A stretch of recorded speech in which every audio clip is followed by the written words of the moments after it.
for you, what doesn't get old out here? The water. Being in it, drinking it. Riding it. Watching it. Listening to it.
My name is Bob Stanley.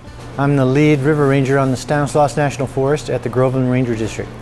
I'm David Michaels. I'm a river ranger on the Wild and Scenic section of the Tuolumne River. Bob started this river program here and I showed up to help him.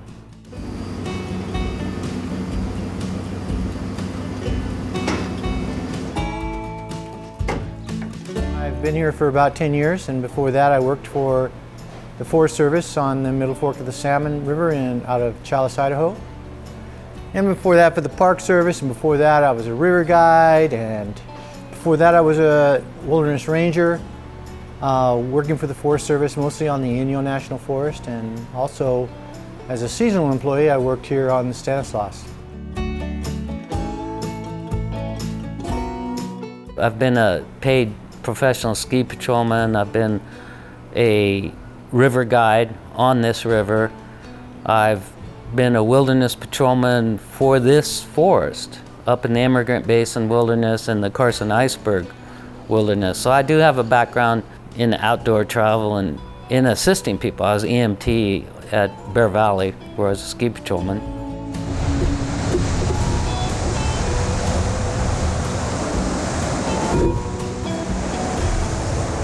What we do is we try to provide resource protection in the Wild and Scenic corridor on the Tuolumne River, and also resource protection along other rivers on the Stanislaus National Forest. Your favorite river patrolman, David Michaels, and his trusty sidekick, Bob, getting a piece of huge aluminum metal off this.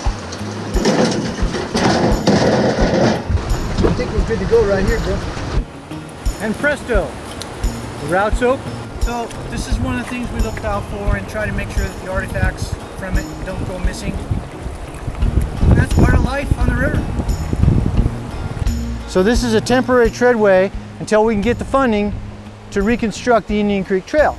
We help folks out. We try to make sure that the commercial operations are operating safely and healthily for the visitors to our forest. No, you look good. Yeah. We help out private boaters, advising them on their equipment needs and making sure they have the proper safety and sanitation equipment that they need on their trips, and occasionally assisting them and others when they get in a little bit of trouble on the river. Ready for a back paddle. Back paddle!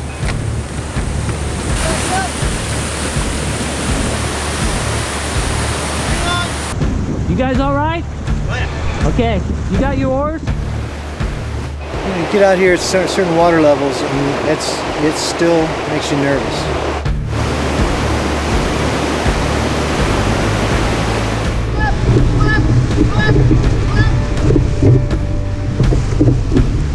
$4,500, $5,000 or up. I'm really nervous on this river now. And when I was younger, I don't remember being this nervous. It's not really a river for boatmen much beyond my age.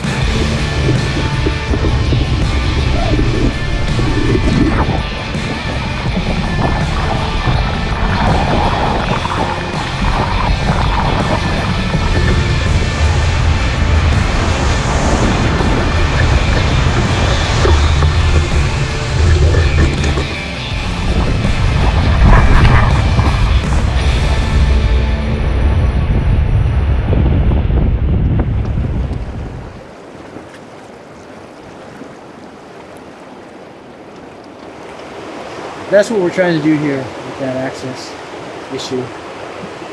Let's get people out here on their own, under their own power, and experience the forces of nature, and the beauty and the occasional tragedy as well. There has been a long-standing problem with access to our local Wild and Scenic River, the Tuolumne, and we're working on that and have been for the last 10 years.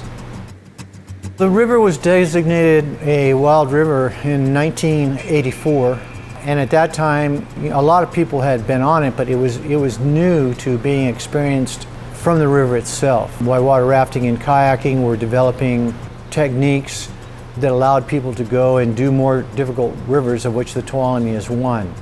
Access was never provided in any other way than just figuring it out. Before we had safe access, it would take an hour and a half to 2 hours to put together a trip at Merrill's Pool. Now you can do that in as little as 5 minutes. So the difference is huge. For me personally, one of the big advantages is when I get on the river, and it is a 4+ river, I'm not exhausted from doing put-in. So it also is a safety issue. I have more energy when I start down the river. One of the best things about this river for me is it is so challenging, and you need to be focused, you need to pay attention. There are several have-to-make moves. So in the old days, when we'd work so hard to get on the river, we would start down this class 4+ river already tired.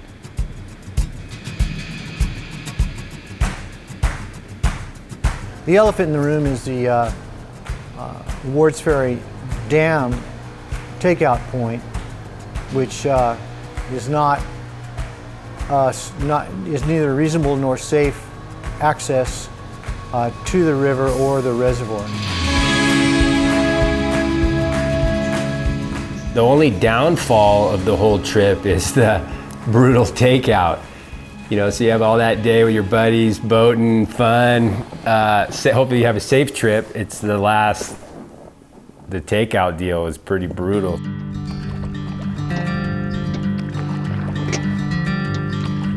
If the reservoir is high, you're gonna have a long paddle with a shorter carry. Or if the reservoir is low, you're gonna have an easier paddle because it's river right to the bridge, but then you have a harder carry because the lake's lower, so therefore you have a higher elevation to go.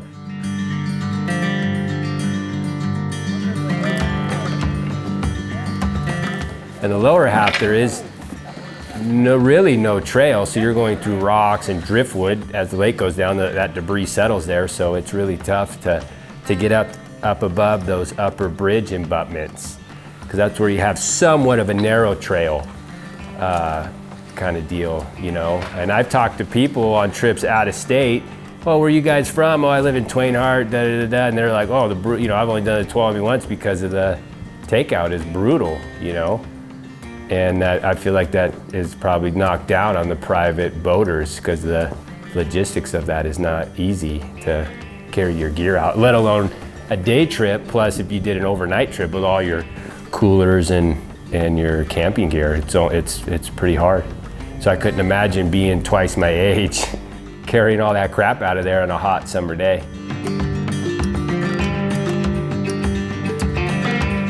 But that's out of our hands, and that's on BLM land, and it's a different agency that we don't have control over.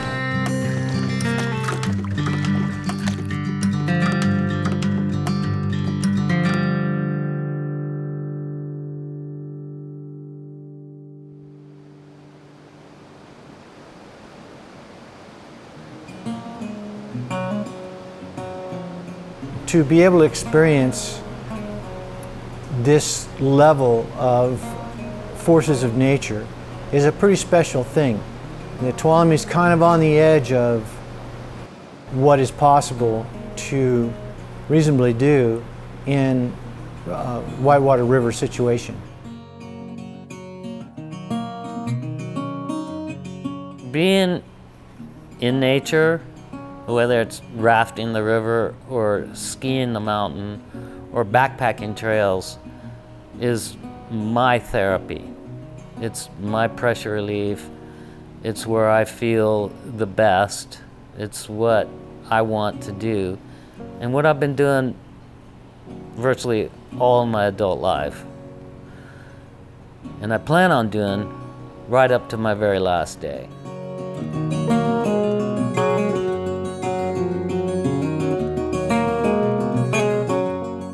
I have one of the best jobs in the world. I feel it's my obligation to give back and do a good job at what I do. With regards to public access, I will continue to work for public access as best I can in the position I'm in now.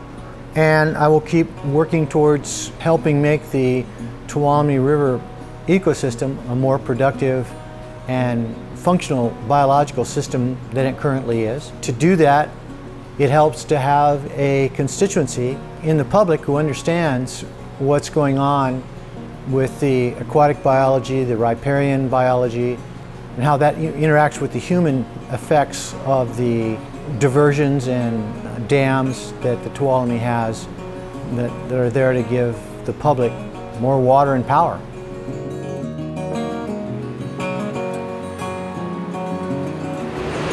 Conservation can be a habit for people, a learned skill. So you might say we're starting small. You can teach people to advocate for whatever it is they believe in, or whatever it is that matters to them. I think that's what we mean when we say save the tea, save the world.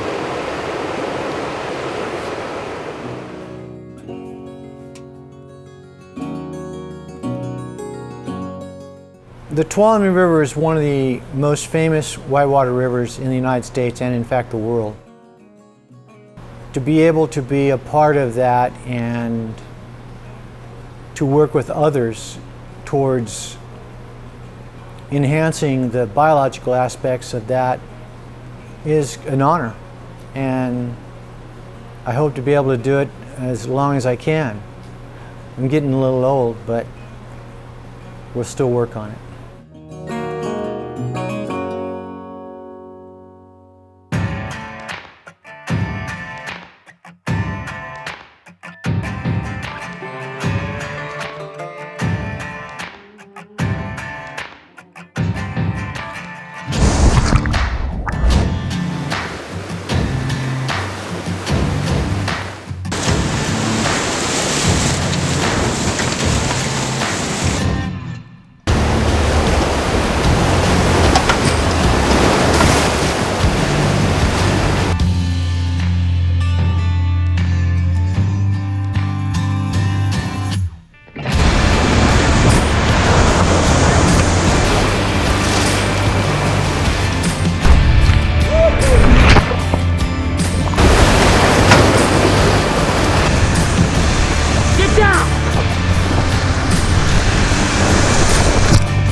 Thank you.